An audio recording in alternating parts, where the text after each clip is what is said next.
Olá, bem-vindos ao Fabricar, um canal totalmente dedicado à arte de cerveja artesanal.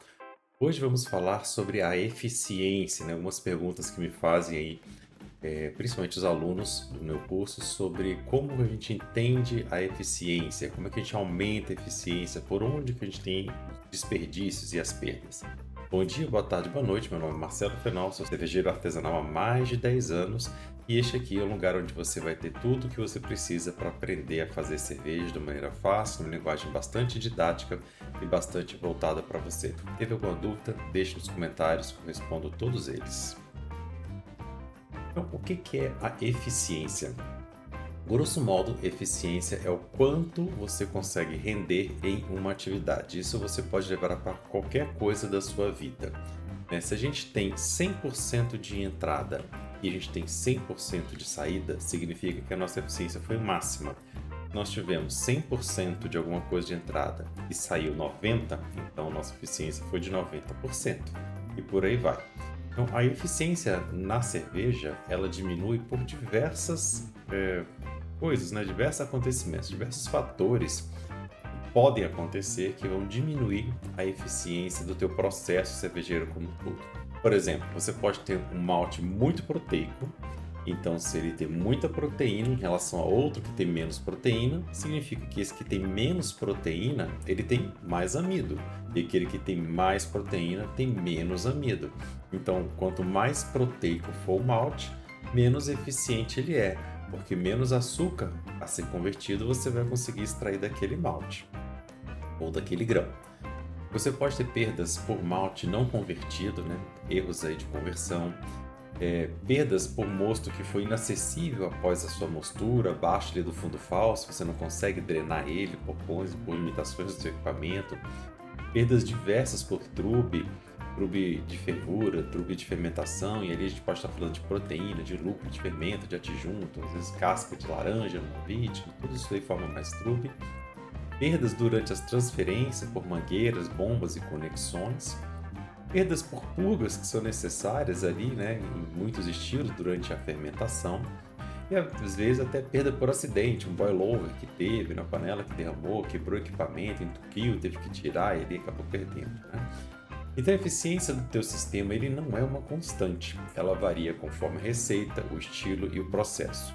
Você só vai conseguir ter uma eficiência constante se você usar os mesmos ingredientes, no mesmo estilo, no mesmo processo, no mesmo equipamento. Aí você vai ter eficiência constante. Se qualquer um desses fatores variar, é provável que você tenha pequenas diferenças de eficiência. Em outros fatores, a eficiência também pode se referir à duração do processo e à qualidade, mas hoje a gente vai se atentar à eficiência da cozinha cervejeira. A eficiência está ligado principalmente à questão monetária, financeira, o dinheiro, né?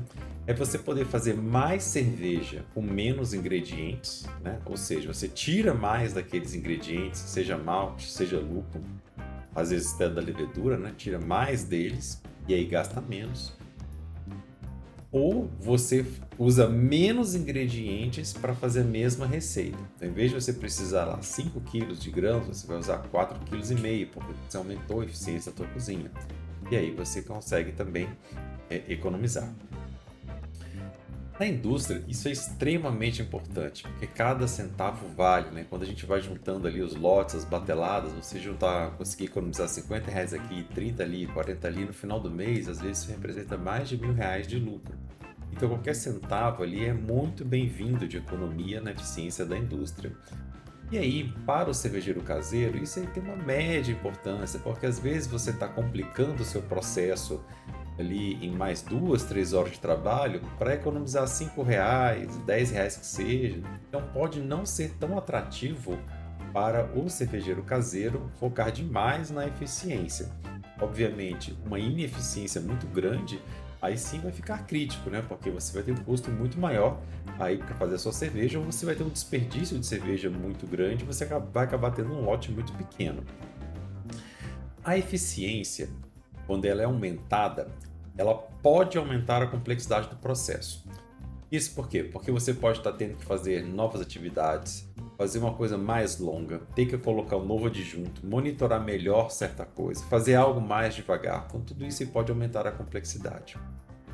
E eficiência também, aumentar a eficiência pode significar menos qualidade no produto final. Presta atenção, pode diminuir a qualidade da cerveja. Por quê? Porque na medida que você começa a extrair o máximo daqueles insumos que você tem, máximo de conversão de um malte, máximo de extração ali de um lúpulo para conversão em alfa-ácido, você pode acabar gerando alguns defeitos, como produção de taninos, produção de polifenóis, isso pode acabar indo para a tua cerveja final. Então você tem que entender, né, que a qualidade ela tem que ter um equilíbrio. Então aqui nesse curso de hoje, nessa videoaula, nós vamos falar sobre 4 pontos ligados à eficiência: a moagem, a parte quente, que é o principal mote do curso, a fermentação e o envase. Todos esses outros 3 mais simples. Então você observa nesse gráfico, todos os processos eles têm um ponto ideal, né? Ali você tem máxima eficiência. A partir dali você começa a perder não só a eficiência, como perder também qualidade. E a gente tem que estar atento para entender, aprender e saber identificar esses pontos ótimos, né? Para a gente poder estar trabalhando nessa zona próxima ao ponto ideal. Então, vamos começar falando sobre a moagem. Nessas imagens aqui, você já consegue ver um grão que foi pouco moído, né? Ele está bastante inteiro aqui, ó. Muitos grãos estão dentro da casca. Um grão que está médio, está idealmente moído, né? Está médio moído. E um grão que foi moído demais. Você tem cascas quebradas e formação de muita farinha aqui dentro. Isso pode ser prejudicial, assim como a gente vai ver agora. A eficiência da moagem está relacionada ao quanto de amido a gente consegue extrair do grão. Quanto mais amido a gente conseguir extrair, melhor vai ser a nossa eficiência. E como é que a gente faz para a gente aumentar essa eficiência? Grosso modo, é fazendo uma moagem mais fina. Quanto mais a gente quebra aquele grão, mais fácil é para a água entrar dentro do grão, né? Hidrolisar aquele amido e tirar ele lá de dentro, né? Dessa parte sólida, trazer esse amido para o nosso mosto. E quais são os problemas comuns de moer grosso demais? Então, é o contrário do que eu falei. Se o grão está grosso demais, quebrado grosso demais, essa água ela não vai conseguir atingir lá o interior desse grão, não vai conseguir tirar aquele amido que está lá dentro, né? Muito longe ali da superfície. E aí você está perdendo a eficiência do teu processo. Um outro problema de moer grosso demais, pensa na seguinte situação: você tem um moinho regulado ali para um determinado grão, um grão grande, por exemplo, grão de cevada, e você está usando a sua receita cevada e centeio, que é um grão bastante menor. Quando você for quebrar esse centeio na regulagem do moinho da cevada, o centeio não vai ser quebrado na qualidade que ele deve ser. Então a extração do amido e dos sabores do centeio vai ser bem menor do que o esperado na tua receita. Então você vai ter aí uma perda sensorial e uma perda de eficiência no centeio porque você não conseguiu moer ele adequadamente. Então uma dica que eu deixo aqui é o seguinte: se você não tem um moinho que você possa ajustar e se você vai numa loja para moer os seus grãos, né, que vende insumos, peça, sempre que você for comprar um grão muito pequeno, centeio, é o mais comum, né? Sorgo, aveia, arroz são mais incomuns. Peça para moer esses grãos 2 vezes, tá? Vale a pena você passar 2 vezes no moinho para você ter uma melhor eficiência desses grãos. E qual que é o problema mais comum, né, de moer fino demais? Quando a gente moe fino demais, né, acaba que a gente gera muita farinha ali nos nossos grãos. E também é um problema muito comum da moagem seca, né? Já falo dela aí. Então acaba que essa farinha ela vai passar pelo elemento filtrante e vai acontecer 2 coisas. Ou ela vai descer ali pelo elemento filtrante e vai para a sua panela, né? Vai ficar debaixo do fundo falso, vai acabar indo ali, ficando ali durante a fervura, ou ela vai entupir o teu sistema de circulação, vai compactar demais, você não vai conseguir fazer uma boa recirculação, uma boa filtragem. Outra coisa que acontece é que quando a gente moe fino demais, principalmente a cevada, os grãos com casca, a gente parte demais a casca. E quando a gente parte demais a casca, a gente expõe o conteúdo interno da casca. E dentro da casca tem muito tanino.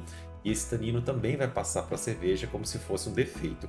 Então evite essa moagem fina demais para você não estar rasgando aí a casca da cevada, tá? E, como eu falei, né, todo grão pede a mesma regulagem de forma alguma, né? A distância entre os discos de moagem varia de acordo com o tamanho do grão. Por exemplo, o milho é um grão muito grande, então a gente tem que aproximar, mas não tanto quanto a gente aproxima com a cevada. A cevada a gente tem que dar um espacinho um pouquinho maior por conta da casca dela.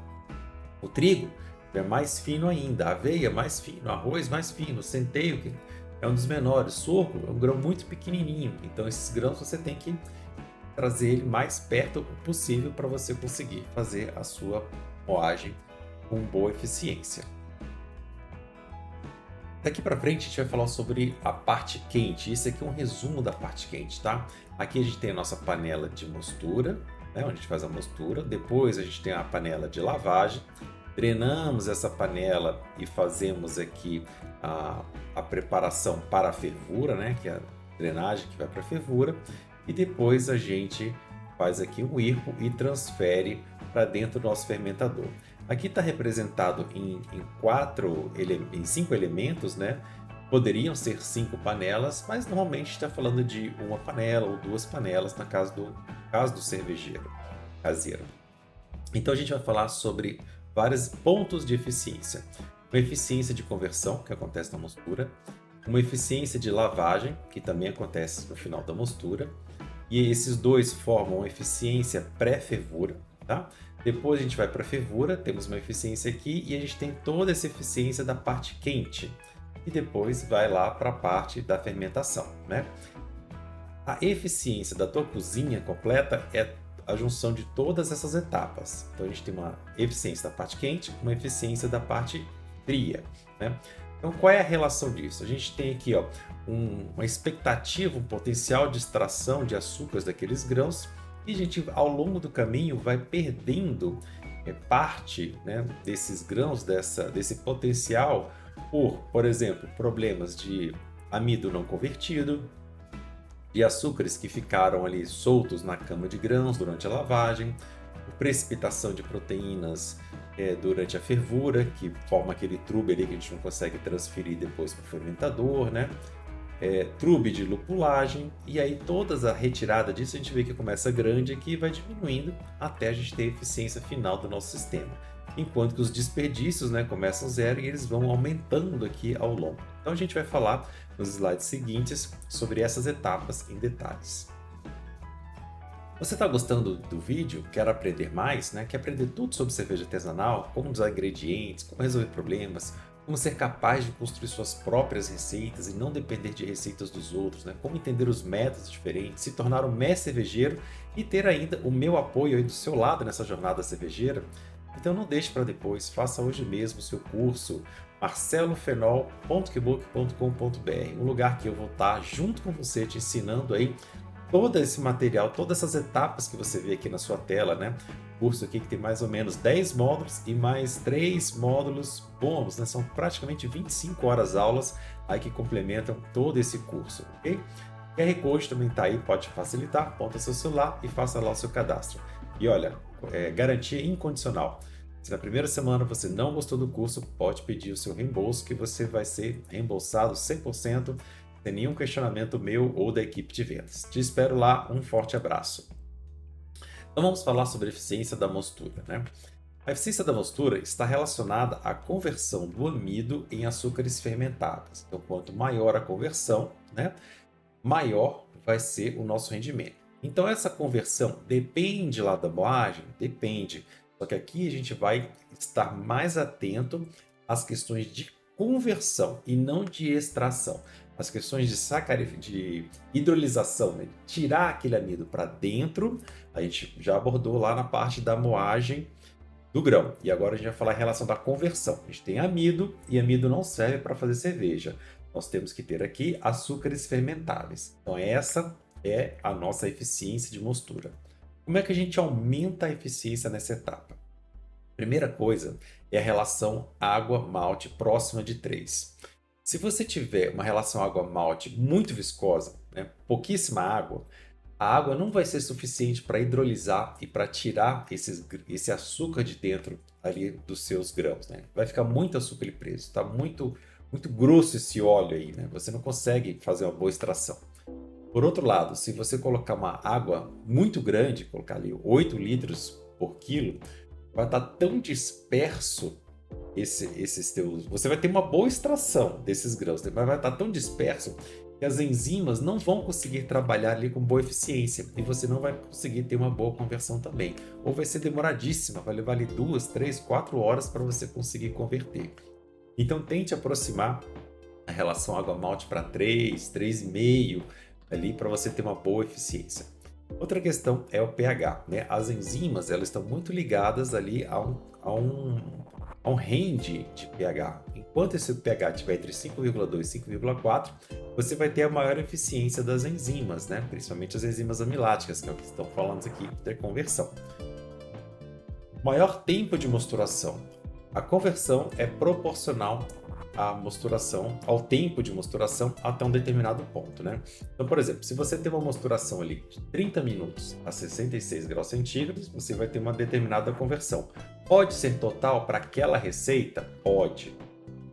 Pode ser total para todas as receitas? Não. Para todas as receitas, eu tenho certeza que meia hora não vai ser suficiente para converter lá um Pilsen, né? Um grão assim mais difícil. Então, numa situação difícil, que eu tenho lá um mosto muito viscoso, eu posso, por exemplo, numa high gravity, eu posso estender o tempo de mosturação para ter uma melhor conversão? É o que você deve fazer. Então, numa Ris, numa Barley Wine, White Wine, você pode fazer um tempo de mosturação de até 3 horas para conseguir uma maior eficiência, uma maior extração, uma maior conversão desse amido, tá? As enzimas geralmente elas vão durar ali até 3 horas de duração, depois elas acabam desnaturando. E se precisar de um apoio, tem algo que pode me ajudar a acelerar esse processo, principalmente nessas condições críticas? Sim, temos, né? Temos enzimas que aumentam a taxa de conversão do malte. Dá uma olhada aqui no card ou na descrição do vídeo que você vai ver sobre essas enzimas. Como é que é calculada a eficiência nessa etapa, né? A eficiência é o potencial total de fermentáveis que tem no mosto, né? Tudo aquilo de açúcar que tem lá, de amido que tem lá, dividido pelo peso dos grãos que você tem. Então isso aí nunca vai dar 100%, porque como eu falei, o grão pode ter uma parte proteica, tem a casca, tem outros elementos que não é açúcar. Então a gente nunca vai ter 100% aí de eficiência nessa etapa. E quais são as perdas mais comuns dessa etapa? Basicamente duas. O amido não convertido, por exemplo, por erros de temperatura de conversão, ou por uma duração muito curta do processo, ou pela formação de grumos, né? Que é quando você joga ali o malte, arreia o malte, né? Faz o mashing, e acaba que fica aquelas bolotas de grãos que eles não são umedecidos. Então você precisa mexer bem mesmo, não só recircular, mas mexer bem para quebrar ali todos esses grumos para que consiga ter uma eficiência boa na mosturação. E ao longo da mosturação você pode também ali pelo menos umas 2 ou 3 vezes dar uma mexida, isso vai melhorar a taxa de conversão, vai espalhar mais as enzimas, vai te dar sim uma eficiência melhor da sua conversão. E a eficiência da lavagem, né? Então terminamos a mostura, terminamos ali a conversão e agora a gente vai falar sobre a eficiência da lavagem. Ela está relacionada a quanto que a gente vai conseguir extrair de açúcar após aquela drenagem do primeiro mosto. Então a gente terminou a conversão, drenou ali a panela, né? Já para a panela de fervura e temos ali a cama de grãos que a gente vai fazer a lavagem daquilo lá. Então os grãos em volta deles, eles absorvem, né, e mantêm ali uma certa quantidade de açúcar. E essa água do esparge, da lavagem, ela vai estar recolhendo esse açúcar e trazendo ali, juntando com o seu primeiro mosto para sua panela de fervura, para assim você fazer a fervura do seu mosto. Então, como é que a gente aumenta a eficiência dessa etapa? Quanto mais lento a água passar pelos grãos, mais açúcar ela vai conseguir retirar. Então a drenagem que você tem que colocar na torneira lá embaixo é uma drenagem pequena para que a água vá passando devagarzinho. Não abra toda a torneira para cair de uma vez, tá? Deixa ela devagarzinho para ir drenando devagarzinho. Quanto mais quente for a água, maior vai ser a fluidez, né? E melhor vai ser a extração. Mas se limite aí, em casos extremos, a 82 graus centígrados. O ideal é fazer uma lavagem ali em torno de 75, 77 até 80. O limite é 82. Faça testes aí, inclusive sensoriais da sua cerveja pronta. Se em 82 graus centígrados está tirando tanino. estiver fazendo extração de tanino, aí você depois abaixa a temperatura na próxima vez, né? O fly sparge, que é aquela técnica que a água sempre está mantendo, você vai colocando água e drenando ao mesmo tempo, ela é mais eficiente do que o bed sparge. O bed sparge é aquele que você coloca água e a água sai toda. Aí você coloca mais água, às vezes você recircula ou não, né? E depois tira toda. Então o fly, ele é mais eficiente que o bed sparge. Você tem que medir também a drenagem, o quanto que está saindo lá embaixo para a sua panela de fervura e limitar essa lavagem até a densidade de 1010. Do contrário, você vai estar só diluindo o seu mosto. Não necessariamente você está diminuindo a eficiência, mas a sua OG vai estar diminuindo demais, depois você pode ter problemas aí na fervura. As receitas, né, as ferramentas de cálculo de receitas, geralmente elas são programadas para calcular uma drenagem, uma lavagem até 1010 com aquela quantidade de água que ela projeta ali. E também existem enzimas que aumentam a fluidez do mosto. Veja novamente no card ou na descrição do vídeo o link para você assistir essa aula sobre enzimas. Como é que a gente calcula a eficiência dessa etapa? A eficiência é o potencial de fermentável do mosto, né? Ou seja, o volume que eu tenho ali de açúcar e de água dividido pelo peso dos grãos. Novamente, não é 100%, a gente não atinge 100% de eficiência nessa etapa por conta dos outros componentes que não são açúcar. Então, quais são as perdas mais comuns nessa etapa, que leva à queda da eficiência? O grão não é levado adequadamente, né, por algum motivo. Caminhos que a água não passou, ou seja, às vezes você tem caminhos preferenciais e a água acaba passando por esses caminhos preferenciais e aí ela não consegue fazer uma boa lavagem, ou a sua cama de grãos está bastante seca e você vai jogando ali no meio e aí a água só está passando no meio ou ela só está passando pela borda da panela, não passa por dentro dos grãos, isso faz uma queda da eficiência. E também perdas que você tem por motivo de tubulação ou espaço embaixo ali do teu fundo falso que você não consegue tirar ali para a panela de fervura. Então falamos até agora dessas duas primeiras etapas aqui, ó, a eficiência pré-fervura, eficiência da conversão e eficiência da lavagem. Vamos agora falar sobre a eficiência da fervura. A eficiência da fervura está relacionada ao volume de trube que é formado após a drenagem da panela de fervura para a panela para o fermentador. O que não afeta a eficiência? Primeiro, para a gente ter bem claro, o tempo e a intensidade da fervura, né? Por quê? Porque os açúcares eles sempre permanecem lá dentro, independente do tanto de água que evapore.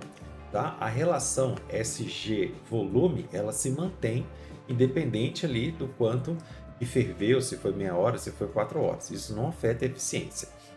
Como é que a gente aumenta a eficiência nessa etapa? A gente tem que fazer uma forma de diminuir o trube formado. Então, quais são as técnicas para diminuir esse trube? A gente pode usar um hop bag ou um cesto durante a lupulagem. Eu prefiro o cesto ao hop bag, né? O cesto você tem uma extração melhor do lúpulo. E aí depois que você usou ali para fazer a fervura do lúpulo, você levanta e deixa decantar, né? Deixa cair, pingar todo o líquido do mosto que tem ali dentro para você transferir aquilo ali depois para o seu fermentador. Você pode também usar agentes floculantes que aglutinem o máximo possível o trube, que quando você fazer aquele movimento whirlpool, eles vão ficar o mais possível compactados e lá no fundo da panela, né? O whirlpool é um desses elementos. Você também deve esperar após o resfriamento, né? Ou após a fervura, que o trube decante o máximo possível. Em torno ali de 20 até 30 minutos vai ser suficiente para que todas as partículas decantem e fiquem lá no fundo. E você vai conseguir tirar um mosto mais limpo para o seu fermentador. E também você pode otimizar a transferência do mosto para o fermentador. Ou seja, muitas pessoas usam nesse momento mangueiras e bombas, né, ou tubulações e bombas. Então, quanto mais curto for esse caminho, quanto mais fino for essa tubulação, menor vai ser o volume que vai ficar preso ali dentro, né? Ou senão você vai ter que fazer, por exemplo, adicionar água ali no final da sua panela de fervura para que essa água empurre todo o mosto que ficou na tua tubulação e assim consiga levar ali mais mosto para dentro do fermentador. Como é que é calculada a eficiência nessa etapa? Eficiência é produto, né? Volume drenado vezes a densidade pós fervura, né? tudo que você conseguiu mandar ali para dentro do fermentador e a densidade pós-fervura, dividido pelo volume inicial que você tinha versus ao G pré-fervura, onde você ainda vai ter uma ação de Trub ali dentro. As perdas mais comuns: saída para a coleta do mosto muito alta, ou seja, a sua panela tem aquela torneira muito elevada e aí você perde muito mosto que fica ali no fundo da tua panela. Muita formação de trube proteico, de lupulagem ou de outros adjuntos aí relacionados à tua receita, e aí não tem jeito, né? Você vai ter que esperar mais ou pegar aquilo lá e deixar decantar, às vezes até na geladeira, para no outro dia você conseguir tirar mais um pouquinho ali, principalmente se o teu lote é muito pequeno. E perdas na transferência do mosto para o fermentador por essa tubulação, conforme eu falei. Terminamos de falar sobre eficiência na cozinha. Falamos da eficiência da conversão, eficiência da lavagem e eficiência da fervura. Agora a gente vai para a parte fria, parte da fermentação. Vamos falar agora da eficiência da fermentação. Essa eficiência está relacionada às perdas que você tem durante a fermentação indo para o invase. Então é tudo aquilo que se formar de trube ou você acabar purgando durante o processo fermentativo e de lagre, e que aumenta a formação do trube. Por exemplo, logo no início ali, na transferência da fervura para a fermentação, onde extrai o mosto, né, é comum a gente trazer um pouco de sedimento daquele trube lá da fervura. Esse pouquinho de trube que vem, ele é até benéfico para a fermentação, porque ele tem nutrientes importantes para o início da fermentação. Mas o excesso deles vão acabar formando um trube ali grande que pode atrapalhar depois no teu invase. O segundo fator é o dry hopping. Quanto maior a quantidade de dry hopping, né, mais matéria verde você estiver trazendo, maior será a quantidade de trube que vai fazer, mais essa matéria verde também vai absorver ali da tua cerveja, maior será a sua perda. E também, quanto maior for a algê da tua cerveja, maior vai ser a quantidade de levedura criada para essa fermentação, né? E maior vai ser o trube de levedura, de lama de levedura que você vai ter na tua cerveja. E quais seriam aí as dicas para a gente aumentar a eficiência nessa etapa? Primeiro é calcular a lupulagem e dry hopping adequadamente. Evite o excesso de lúpulo no dry hopping, porque você vai acabar tendo perdas, né? Talvez seja interessante você mover parte do seu dry hopping ali para o final de fervura, até porque a gente tem a questão do mirceno, né, que é evaporado ali, e até melhor para a maioria das cervejas com dry hop. Realize também purgas lentas em temperaturas mais frias. Quanto mais frio tiver a sua cerveja, mais compacto vai estar o seu trube, mais fácil é de você eliminar ali lupulagem ou levedura que esteja lá, que você esteja purgando. Para o invase, faça uma redução drástica ali da temperatura. 0 grau, -1, -2. Quanto mais baixa tiver a temperatura, sem congelar, é claro, mais compactado vai estar ali o teu trube, tua levedura, para você conseguir extrair o máximo de cerveja limpa para o teu invase. E também dê chance ali para a clarificação acontecer, né? Então espere ele ao tempo de lagre, quanto mais lagre você esperar, maior vai ser a decantação, maior vai ser a floculação, ou use agentes, né, como gelatina e outros afinantes para compactar esse trube aí no fundo. Como é que é calculada então a eficiência desse processo? É o volume enviado para o invase dividido pelo volume inicial pré-fermentação. Okay? Lembrando que as perdas mais comuns são excesso de trube e purgas. Uma outra dica aqui é o uso de lúpulo para dry hopping que não tenha matéria verde, como lupulina, né? E alguns semelhantes a isso daí, que você vai conseguir fazer o seu dry hopping, mas com menor presença de matéria verde, que vai ser salutar aí para não só para a eficiência da sua fermentação, né, do volume que você vai ter, mas para a própria qualidade da cerveja em si. Então agora, para a última parte, vamos falar do invase. A eficiência do invase é bastante simples, é relacionada ao volume vazado, e aqui a gente aumenta a eficiência nessa etapa fazendo linhas de invase mais curtas e mais finas. Né? Como é que é calculada a eficiência dessa etapa? É o volume vazado dividido pelo volume da pós-fermentação. As perdas mais comuns são derramar cervejas ao envasar, né? Às vezes mangueiras, sistemas de mangueiras muito longos, né? Bombas que você usa ali para puxar do fermentador até a linha de invase, ou sistemas ineficientes para preparar prime, que você acaba que perde ali também cerveja na hora de fazer isso daí. e vamos falar aqui um resumo sobre quais receitas têm menor eficiência, quais são aquelas cervejas ali que dão mais problema. Como você pode ver aí nesse desenho desses 5 fermentadores acima, a gente tem ali o primeiro fermentador com a quantidade absurda de material e suspensão, né? O último também, bastante material ali em suspensão, e outros no meio em situações menores. Como é que a gente faz, né? Quais são as cervejas que são mais problemáticas?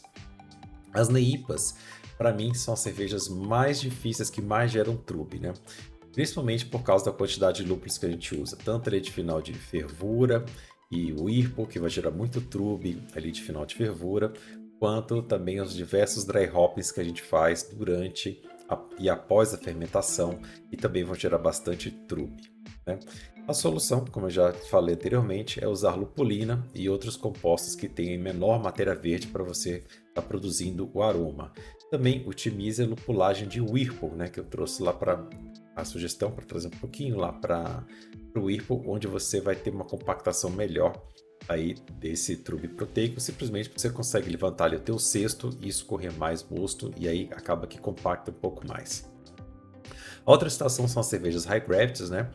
E quais são os dois problemas dessa cerveja?